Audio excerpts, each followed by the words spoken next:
But I've read the book of Salif Johnson, the first woman president in Africa, former president of Liberia, and she writes in her book, "This child will be great," that if your dream do not scare you, then it's not big enough. And you know that Nelson Mandela also wrote that education is the most powerful weapon that can be used to change the world. Now that's the weapon that a scholarship can give you. So my encouragement to you is to continue following that dream. Now you will apply for many scholarships. I did apply for 10 until I got the Stipendium Hungaricum. You never know which one is gonna come your way, but when it comes your way, your life is not gonna be the same again. It will change your life. It will change your perception of things. It will change your perception of people, and it will even change your imagination of how things are or how things will be. I hope when you get there, you will remember these words that I've said. I dare say that perhaps it's the most easiest scholarship to apply for. Our guest tonight is Peter Nguka. He's a master's candidate at the University of Budapest, where he's currently pursuing his master's in international economics and business. He has a bachelor's in economics from the University of Nairobi, and he is going to lead us through this conversation. So in this conversation, you should expect to find information about how you are going to apply to this scholarship, the application process, which includes the documents that you need for this scholarship, the amount of funding that is provided, and life of an international student in Hungary. So if this is a scholarship that you are interested in, you can consider listening to this conversation to the end. Peter, you're welcome. Thank you so much, Joseph. I'm really glad to be part of this conversation. And yeah, I am a student here at Corvinus University of Budapest, where I'm doing masters in international economy and business. I'm just finishing my first semester, and it's exciting, it's amazing, and I cannot wait to share my experience with other people so that they can also come here. I mean, like, it is interesting that we get to talk to you about this specific scholarship. So how did you find about the Stipendium Hungaricum? You just told me it's called Stipendium Hungaricum. Yeah, it's the Hungarian language. They instead of saying Hungaricum, they say Hungaricum. They pronounce words the way they are. For example, they would call internet. Okay. Exactly. So about the scholarship, there's a friend of mine called Steve, and he was just doing his application. So we used to do the applications and we used to share with each other. So it was like, Peter, have you heard about the Stipendium Hungaricum? I think it's just like a week before the close of the deadline. When And was we this? shared, Like, when does it close? it closes around mid-January, so about 15th, around 15th of January. So for in this case, maybe 15 January 2025. So I got it just 2 weeks before the close of that deadline. I was able to do the applications, I think, within 3 days. I finished, took my documents to the Ministry of Education, and yeah, I just got started and followed the processes. So do I need to know your friend so that I can also get access to this information? Not really. I think it was just a point of entry. I think we get to get the information in different places. Of course, it's available on their website, it's available on social media and many other places. But I think for me in this case, I think Steve was my angel here. Yeah, I mean, like, when we have friends who are supporting us do these things, it becomes easier. It becomes more difficult if you're doing it alone and you don't just have somebody to walk you through the process. Sure. I will make sure I mention Steve somewhere. He did Please a do. great job. Yeah. So that you got to understand about where you can find this scholarship, you are fully informed about the documents that you need for the application. Could you please take me through about what documents do I need to make a successful application for this specific scholarship? Yeah, thank you so much for that question. I think perhaps Stipendium Hungaricum could be like the easiest scholarship to apply. I might say that because you are not needed to even do recommendations. What you need is just the basic documents. I mean, you need your transcripts, you need your bachelor's certificate, you need your KCSE certificate, I mean your high school certificate, KCSE for that matter if you're Kenyan, and you need things like maybe your birth certificate, and you need an English proficiency. But in this case, the English proficiency might not be TOEFL. It could be just a letter from the university saying that your degree was in English. If you have that, then they need nothing else. They just need that letter from your university, or perhaps in the Kenyan case, they will need just a letter from the government of Kenya showing that the university education in Kenya is done in English. So you just need those basic documents, and maybe later as the application progresses, you'll be needed to do a medical checkup. So you'll need to upload some documents, but that one is being uploaded later in the application process. So I dare say that perhaps it's the most easiest scholarship to apply for. Yeah, scholarships can be complicated. I mean, like, since I started this scholarship journey, I have just seen a lot of requirements. And this Yeah, one actually looks like a unique one. exactly. It doesn't require a lot. So, on that line, what criteria should one meet so that they can merit for this scholarship? Yeah, so basically, just giving a little bit of information about the scholarship. So the scholarship is called the Stipendium Hungaricum, and it was started back then, I think around 2013, and it's sponsored by the Hungarian government. So it's used mainly for bilateral relationships between the government of Hungary and different states across the world. So it's not only given to African states, but maybe to Asia, to Latin America, to African states. So every country has a number of students. They call them the quotas. So for example, in Kenya, we have 200 slots, 200 people that come to Hungary every year. So the first thing is you first need to be among the best 200 from your country. So that means that the Ministry of Education in Kenya is the sending partner in Kenya that has to nominate you so that you can be considered for this scholarship. So yes, after you do the application, the Ministry of Education, perhaps let's say 1,500 people would apply or 2,000 people would apply, then the Ministry of Education will shortlist candidates and call them for interviews. So number one, you need to be knowing about the scholarship. You need to be knowing about Hungary, and you need to be knowing about your motivation. Why Hungary? Why your course? Why your specific university? And when you come back to Kenya, what are some of the improvements that you'll make when you come to Kenya? So those are some of the things that the officials at the Ministry of Education will be looking into. So I think you need to get that very, very right, because every year, every sending partner has some core places that they are looking at. For example, last year, Kenya was looking at the economic sector. They were looking at the health sector. So if, for example, this year, perhaps they'll be looking at different things. So you need to make sure that your motivation is directed towards economics and health. So I think that's first the most important thing. So, when you say the top 200 students, what do you mean? Do I need to be position 200 in my national examination or among the applicants? I mean, you can get first class, you can get second class upper, but based on the people who will do the application, like I said, perhaps it could be 1,500 or 2,000 in the case of Kenya. But then Kenyan government is expected to nominate up to 200 students for consideration by the Tempus Public Foundation here in Hungary. So the Kenyan government will look at the application. They will analyze the motivation letters that has been written. So therefore, you need to make sure that your letter of motivation, like it's good, it's pretty. So they will look at that. They will look at your qualification. They will look at your experience. And when I talk about the 200 slots, it's for undergraduates, it's for masters, it's for PhD. So if you're a PhD candidate, they will look at your application vis-a-vis all the applications for PhD. And if you're masters, they will look at that vis-a-vis all the ones for masters, and the same for undergraduate. So you need to be ranking like at least higher than the other students for you to get a slot.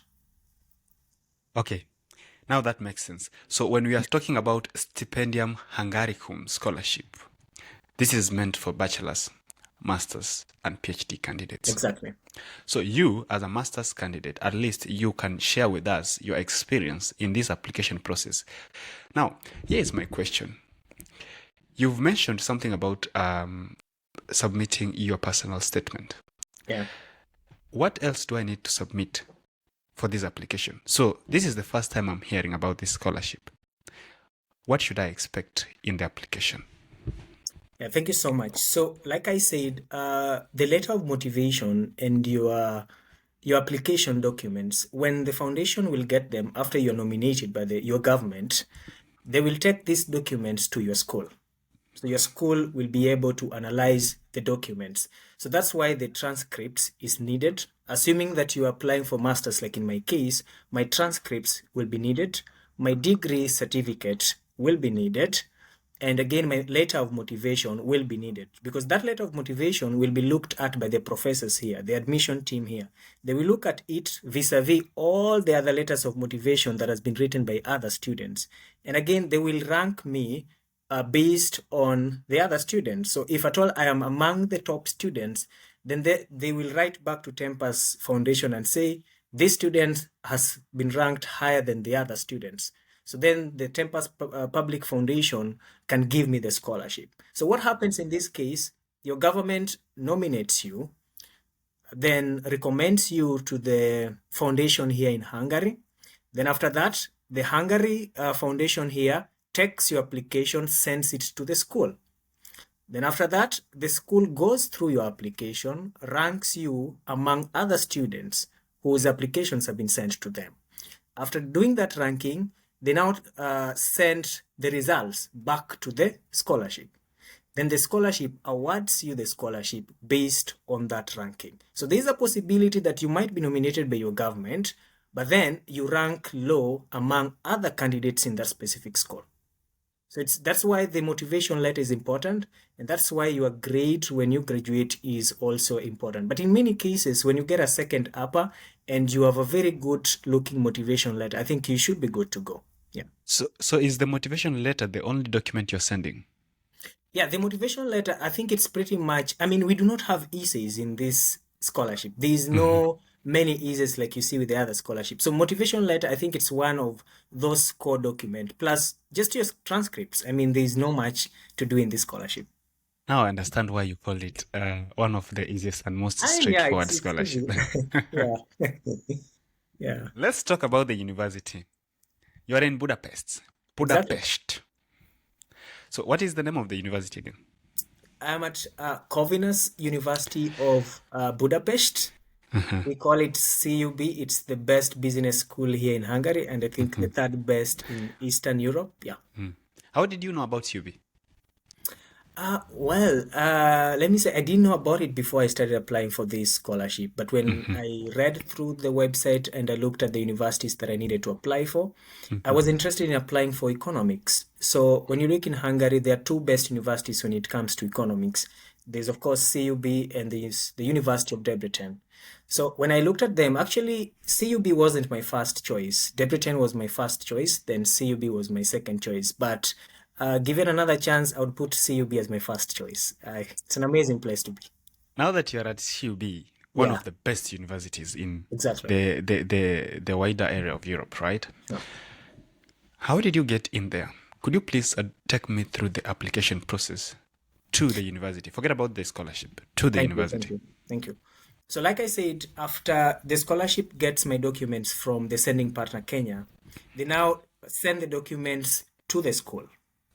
Now, when they send the document to the school, now the school takes us through the admission process. So last year, what was needed was we needed to do an international test. So they gave you an opportunity to choose either between GRE and GMAT and another test called NMAT.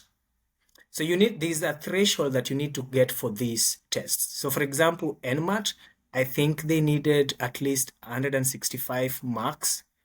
I think that was the least marks that you needed to get. So I looked at those tests at that particular time. The duration was a little bit short. I think we needed to submit it in 2 weeks.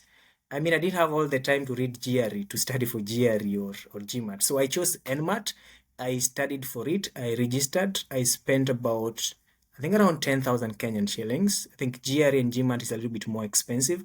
So I did the test. I scored more than the 165 that they needed. So that got me through the first step of the admission process. So after you get that, they will look at what you got during your undergraduate. Then they will award you some specific marks. So I remember they awarded me, I think it was 79 points. So if at all you're below 75, they will call you for an in-person interview, like an online interview with the admission team. But if you're above 75, you will be granted an admission. So I was granted an admission because I was 75. It's 79 or 81. I can't remember the specific point. But if you are above 75, you get automatic chance at Corvinus. But if you're below 75, you'll need to do another interview. So you did not go through the interview process for I don't know. admission. I wasn't. If I got you correctly, you said you paid for the NMAT. Yes, I did pay for the NMAT. Is it part of the funding, or you're actually going? That is one thing you are supposed to fund yourself. That is one of the things that I'm supposed to fund myself. But just to add another thing, I did look at the admission requirements for Corvinus this year, and that is not one of the requirements. It's just an added value. You can choose to do NMAT or GRE or the other one. It's just an added advantage, but it's not a must that you need to do them. Okay, thank you for that information. Now, once you got the information from the university, right? You didn't go through the interview process, so it means that saved you a lot of trouble. But if somebody is going to get that lower cutoff, then at least they're given a second chance to explain themselves through the interview, Exactly. right? Yeah. So, which comes first? Is it university admission or scholarship?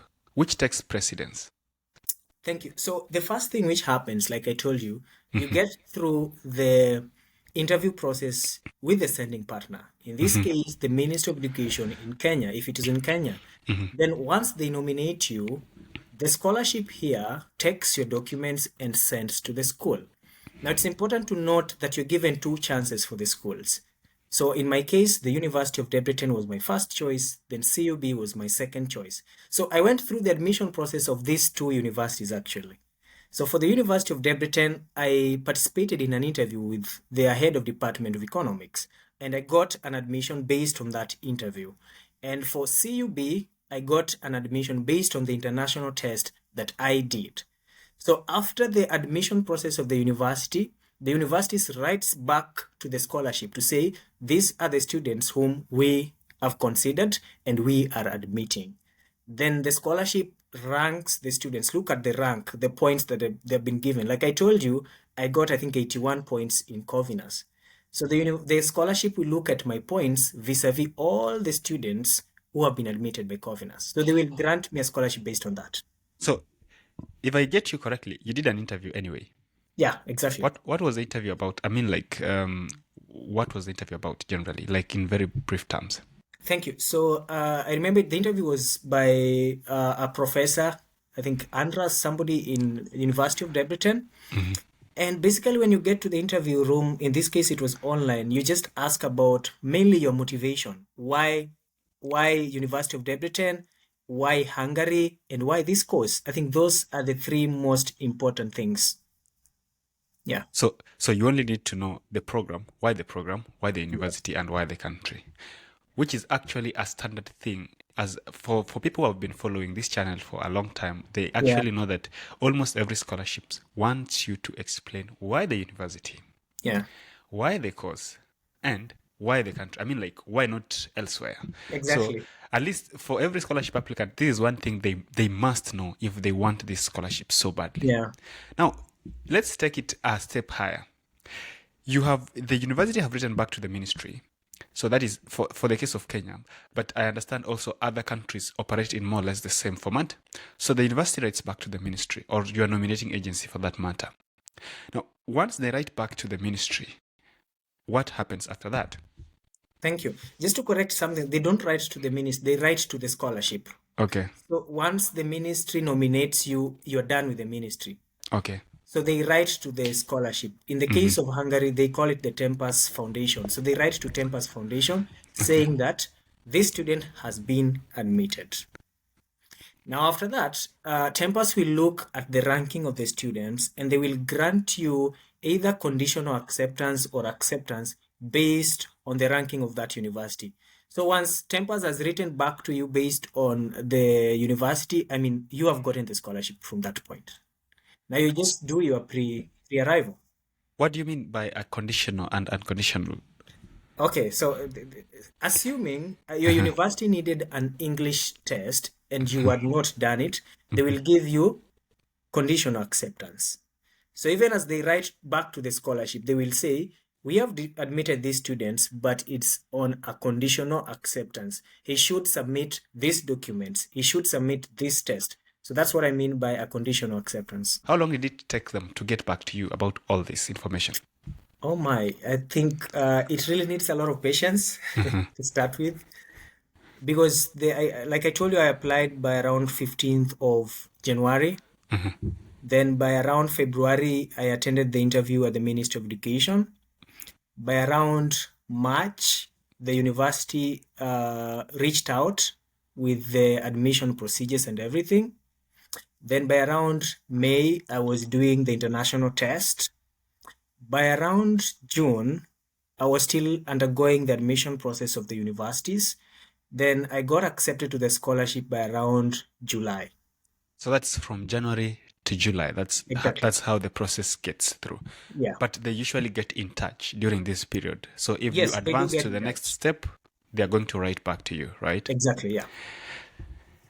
I think that is a nice approach than because I know scholarships. I Yeah. don't want to give names, but I know scholarships that once you apply in, let's say, in December, Yeah. the next time you are going to hear from them is in July. Oh my. Either you have been accepted or you've been rejected. So in between this period, you Yeah. don't know actually what is happening. Mm. So at least these guys are going to tell you that you have been advanced to the next step. So at least you know whether you are on the game or you should Yeah. actually look for something else. Sure. So we should be coming back to talk about now what most people are interested in about the money aspect of the scholarship and everything that deals with the funding. But Yeah. just as a reminder to our listeners, today we are hosting Peter Nguka. He's a master's candidate in Hungary. He's under the Stipendium Hungaricum scholarship. He's currently pursuing his master's in economics at Corvinus University of Budapest. That is, CUB is one of the top universities in the whole region of Europe. If you are listening to this conversation, this is the Management Diary, and your host is Omae Joseph. I am just saying this to remind you that up to date, we have had over 60,000 views on our channel, but we are still stuck at below 5,000 subscribers. So it means a lot of you guys are actually getting this information, but you could benefit even more if we had a bigger number, because it means we have the power and at least the leverage to invite more guests to advise us on how we can advance career-wise and in terms of scholarship. So we are back to this conversation again, Peter. Now, there's something called money. And when we mention scholarships, apparently the next question is, how much money? So I'm not going to ask you for the very, very specific details, but at least you can advise us so that we can make a general decision about this scholarship, right? So in the context of the Stipendium Hungaricum scholarship, you are fully funded, right? Mm-hmm. What do we mean when we say you are fully funded? Yeah, so basically, Stipendium Hungaricum scholarship, one of those scholarship which is not very secretive about what they give you or what you need to look for. So I think even in their website, they have written the specific amounts of the money that they will give you as stipend and everything. So number one, their tuition, of course, is free. So when you come to Hungary, the tuition is free. They give you stipend, or they call it a contribution towards your living cost. It's about 130 euros per month. They also give you accommodation. So when you get the accommodation in the university, it's given free of charge. But in cases where you do not get accommodation in the university, they will give you an extra, 120 euros, which you will use as a contribution towards your accommodation.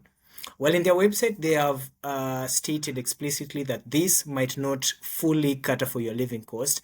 So they call it a contribution towards your living cost.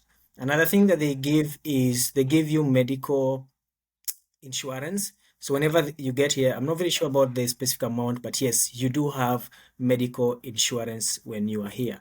So yeah, the stipend that they give is a contribution towards your living cost. But well, if you just live a normal, like an average life of a young boy from Kenya, I think it should be enough. I don't think you'll need a lot. So you said your accommodation is arranged by the university. Yes, the university, if you get a chance in the university, in which cases most first years do get, it's guaranteed that it will be free of charge. Yeah. So, when we say 120 in contribution to your accommodation, could you please help me understand? Is this enough for me to get to pay for a good accommodation, or it will eat into the other portion of the stipend?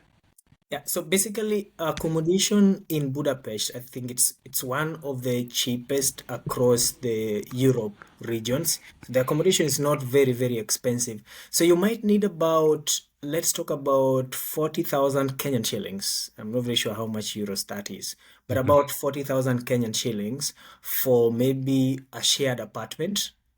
So if you add the contribution that you're given by the universities, so you might need maybe an extra 20,000 Kenyan shillings to just get your accommodation sorted. So I think let's say it's halfway your accommodation. Okay, I think that gives us a lot of information about what people should expect. Yeah. Accommodation can be challenging sometimes because different countries come with different terms when it comes to matters about how you're going to find a place to stay and such kind of things. So let's get this clear.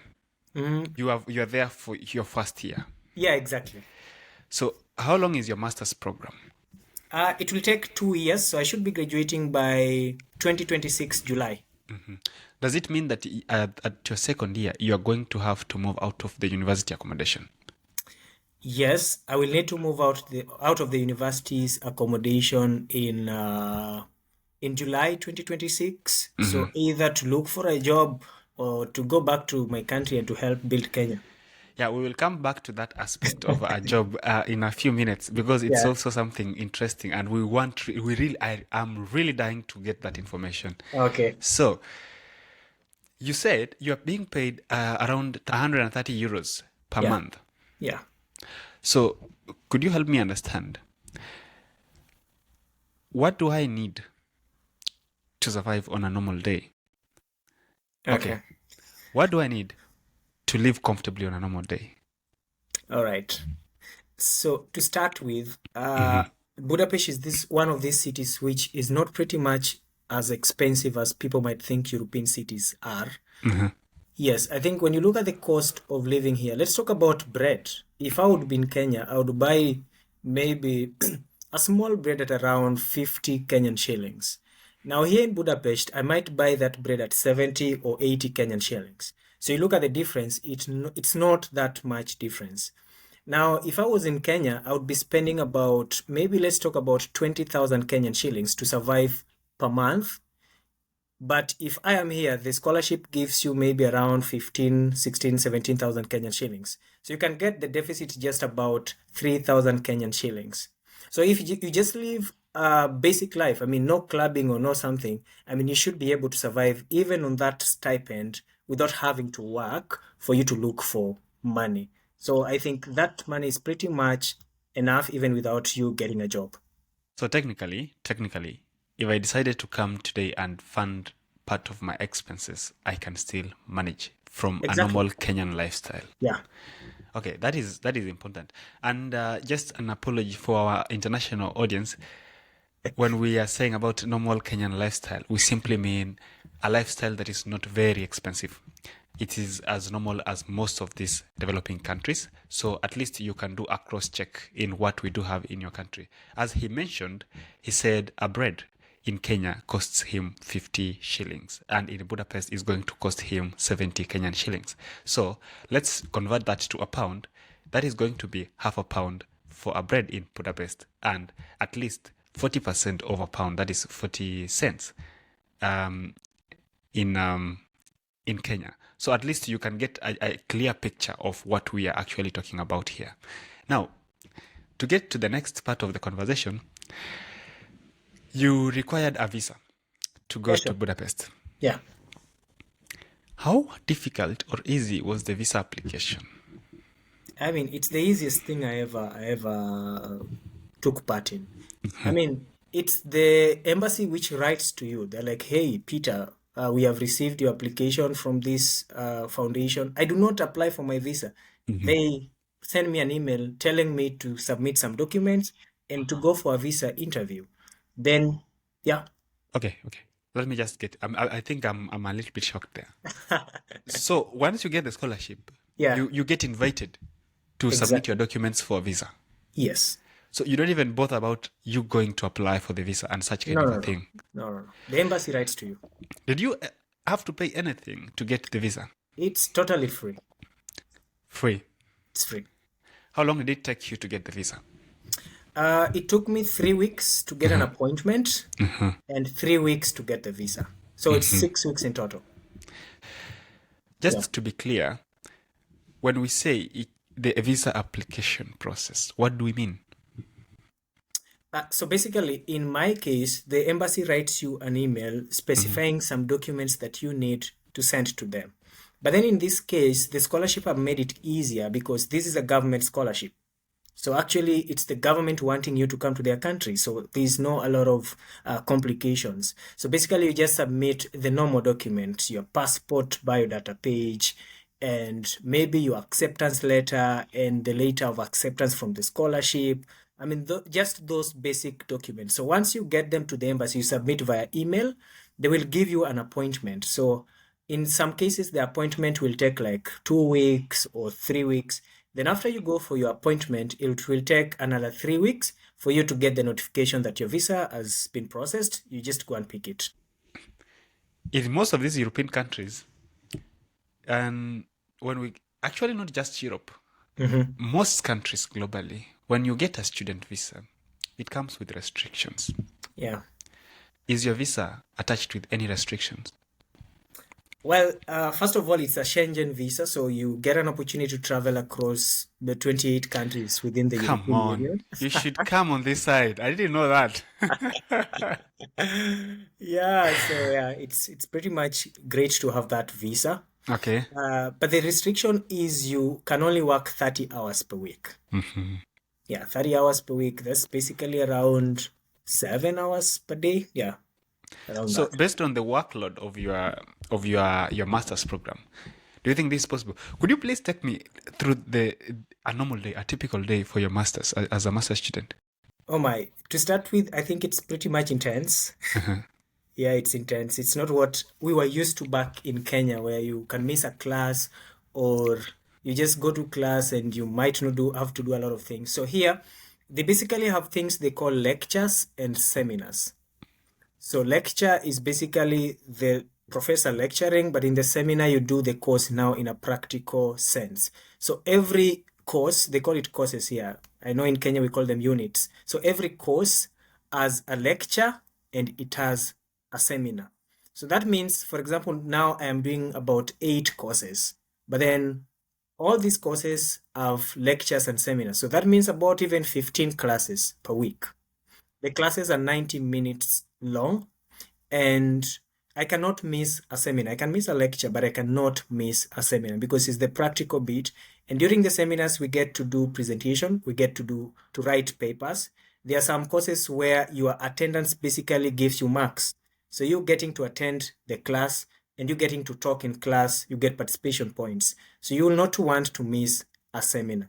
And I think that's the place where I really love the education here because it's so much practical in the way they do it. So speaking of that, you can only get time maybe to work maybe in the evenings or during your lectures. You can try to miss some lectures. It's not pretty much compulsory. But again, when you are able to just arrange your time, I think you still get time to work. Furthermore, the kind of jobs you can get here, they are shifts. So you can still work and study, but it's not easy. I will not say that it's easy. It's not easy. Yeah, so Yeah, everybody will have to decide what they are going to do when they get to that exactly. side, whether they are going to decide to work and study, just Yeah, work, then study, study, study. yeah, There's another aspect. Now that you've been there for less than a year, maybe this is something that our listeners may want to confirm later. This visa restriction may sometimes be dropped when you are on holiday. yeah, So that is one thing that may need for confirmation. Because let me give you a context. In the UK, when you're on term, so the term dates, the normal semester, you are supposed to work for a maximum of 20 hours. But when the semester is over, maybe you are on break, you can work now full time and such kind of a thing. So maybe our listeners may want to check that so that they can get to understand. Now, this is you with your visa that says you're going to work for a maximum of 30 hours per week. Yeah. You are at JKIA. Where did you live? Through is it JKIA? Of course, JK. You are at JKIA. Let me now try to assume you are at JKIA with your Yeah, family, with your friends, yeah. and they're just about to say goodbye to you, right? Who paid for this travel? Oh wow. Yeah. So basically, that is one of the things that the scholarship does not pay for. So your travel from Kenya to this place, it's something that you will need to arrange for. Okay. You will need about, let's talk between 70 to 100 100,000 Kenyan shillings for your travel. So that the scholarship does not cover for. Okay, so we have now understood that you paid for this flight. You Exactly. took your flight from JKIA, that is Nairobi. Yeah. For Tanzania, they have their own. For Uganda, they have their own. Nigeria and the likes. Yeah. So where did you land? I landed, of course, there was a stopover in Dubai, but I landed at the international airport here in Budapest, just at the heart of the city. So tell me about what happened the first time you landed there. So my story is actually pretty much interesting because I already had somebody on this side who was just taking me through the scholarship process and the application process. And I was already expecting this person at the airport. I was linked up to the person. Actually, Budapest is a city with a lot of Kenyans. So when I got to Budapest, I can vividly remember the day I got at the airport. So I was there just pushing my luggage, and I just spot some Kenyans talking to me in Swahili, and there were four, I remember. It was so nice. They took my bags and everything up to the university, and they even bought my first meal here. So Oh, wow. it was pretty much nice settling in. So, I mean, like you had a very welcoming community on the other Exactly. side. Yeah. Is it people you knew? You mentioned you knew one of the persons. Had never met them. Actually, Okay. I was looking at their photos. For example, Omae, you are in Scotland. We have never met physically. Yeah. But assuming I was going to London and you have a friend in London, so you connect me with your friend in London. So Okay. yeah, I trust that friend based on our friendship with you. So that's what happened in my case. I never met them before. Yeah, sure. I Yeah, mean, it's called networks. That's what people exactly. call it nowadays. So, Yeah. did you experience any culture shocks on that side? Oh my, lots of culture shocks. Tell me the one that stands out. I think, what can I say? Their transport here is so efficient. Like it's super efficient. In Kenya, a stretch of how many kilometers? I'm not very good at estimating the kilometers, but a period from Nairobi CBD all the way to Thika, you'll take 10 minutes here in Budapest. Like you'll use an underground metro, and I think Budapest is one of the cities with the most efficient transport systems in Europe. So I think for me, I was this person who used to read when I was in matatus in Kenya during the jams and everything. So one of the culture shock is I cannot read here in Budapest because I arrived no sooner had I stepped into the metro. Like, it is so fast. It is so fast. I mean, Yeah, I like that convenience yeah, because sometimes, I mean, like traffic jams, no. yeah, Yeah, you tend to waste a lot of time. It is one thing that these developed countries actually have, and it yeah, gives you a lot of convenience. In fact, exactly. you don't even struggle now. You don't think too much about traveling and the likes. I Yeah. think I like that one. I'll tell you mine when I get to this side. Okay, I think worth noting, I pay about 800 Kenyan shillings for my travel across Hungary for the entire month. 800 Kenyan shillings. What do you mean? I mean, I have a monthly, so for the students, they have a monthly discount. Okay. So you buy the monthly ticket, and with 800 Kenyan shillings, I can travel using any means of transport anywhere in Hungary. You mean any on land? Like, oh, well, of course, traveling in air in Europe it is cheap, of course. Yeah. But yeah, that one is for land. I mean, you can use metro, you can use a train, you can use the buses. the government buses. Like you can use it. Yeah. Okay, because somebody would be like, okay, so it's any. Tomorrow I'm taking a flight just to go have lunch on the other side. Yeah. But now that helps. At least we get to understand. But 800 is quite, 800 is the It's okay. same. 800 is actually the same as £5. Yeah. So if you're going to say in dollars, that is around $8. Yeah. It is affordable, honestly speaking. Now, Yeah. you said this being a Friday, we are recording this episode on a Friday, Yeah. and it's evening. Do you guys get to have some, those fancy, nice Friday social life kind of a thing? Yeah, of course. I mean, there's a lot of parties. Budapest is the capital of parties here in Europe. So there's always parties, but again, there's events which you can always attend. Of course, during autumn, you get to go for many outings and out activities. It's different during winter. I mean, there are less outside events during winter, but again, there are events you can still attend. There's the first year bash, just like we have in Kenya. There's what they call, I mean, there's many get-togethers, either with Kenyan friends, with international students. I mean, you also get an opportunity to visit other cities. When you join clubs, there's club meetings. Like, it's pretty much like home. So you get to flex a lot. Yeah. Yeah. I mean, like, you get to meet people. Exactly. Because imagine, as an adult, you're leaving one country to another, Yeah. and you don't have your people on the other side. So Yeah. these aspects of social life for international students, in Yeah. as much as some may not know at the moment, but it's very important Yeah. that you also consider the thing about social life and how things are on the other side. So it is impressive that you guys are having a good social life on that other end of Budapest. Now, Yeah. what is the one unique thing that you remember about Hungary or the people?